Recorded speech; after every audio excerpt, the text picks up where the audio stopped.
জাতীয় ভার্সিটির উপাচার্য ডক্টর আমানুল্লাহ উনি আজকে বলেছেন যারা বিএ পাশ করেছেন তারপরে বিবাহ করবেন।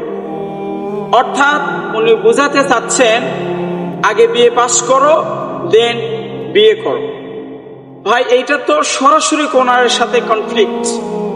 কোরআন হাদিস এটাকে সাপোর্ট করে না। ইসলামের ইতিহাসে আমরা যদি খুঁজি অতঃপর বিস্তার চোখ দেই তাহলে দেখতে পাবো যখন মানুষের অ্যাডাল্টহুড আসে অর্থাৎ তখন যে সাবালক অথবা বালিকা হয় তারপরে ইসলাম অনুমোদিত দিয়েছে তাকে বিবাহ দেওয়ার। তাহলে বোঝা গেল বিবাহ জিনিসটা অ্যাডাল্টহুডের সাথে সম্পর্কিত, বয়স সন্ধিকালের সাথে সম্পর্কিত, সাবালক সাবালিকা হওয়ার সাথে সম্পর্ক। তার মানে কোনোভাবেই বিয়ে কমপ্লিট করতে হবে, অনার্স কমপ্লিট করতে হবে, তারপরে বিবাহ করতে হবে, এরকম ইতিহাসের পাতায় কোথাও দেখা যায়নি, দেখা ভবিষ্যতে যাবেও না। তাহলে বিষয় হইল কোরআন হাদিস বলছে তোমার যখন বয়স হবে তখন বিয়ে করবা, আর আমাদের এই ভার্সিটির উপাচার্যরা বলছে আগে লেখাপড়া করো, অনার্স করো, মাস্টার্স করো, তারপরে বিয়ে করো। ভাই লেখাপড়ার সাথে বিয়ের কোনো সম্পর্ক নাই। যদি থাকতো তাহলে 18 কোটি জনগণের দেশে রিক্সা চালক বিয়ে করতে পারতো না, সে তো অনার্স কমপ্লিট করে না।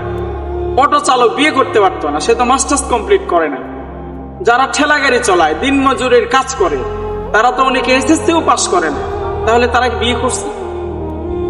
এর অর্থ দাঁড়ায় তলাবুল ইলমি ফারিদাতুন আলা কুল্লি মুসলিম, প্রত্যেকটা মুসলিমের উপর দ্বীনে ইলম শিক্ষা করা ফরজ। এটা এতটুকু ফরজ নয় যতটুকু বিএ পাস করতে হবে, এমবিএ পাস করতে হবে, বিএসসি পাস করতে হবে, অমুক পাস করতে হবে, তুমুক পাস করতে হবে, এমন কোনো কথা নাই। তো ডক্টর আমানুল্লাহকে বলতে চাই আপনি একটা স্যার মানুষ, কথাবার্তা যখন বলবেন একটু নিজের সেন্স গুলাকে কাজে লাগায় বলবেন, বাড়িতে সেন্স রাখে আসে বক্তব্য দিবেন না, এগুলা কোরআনের সাথে কনফ্লিক্ট।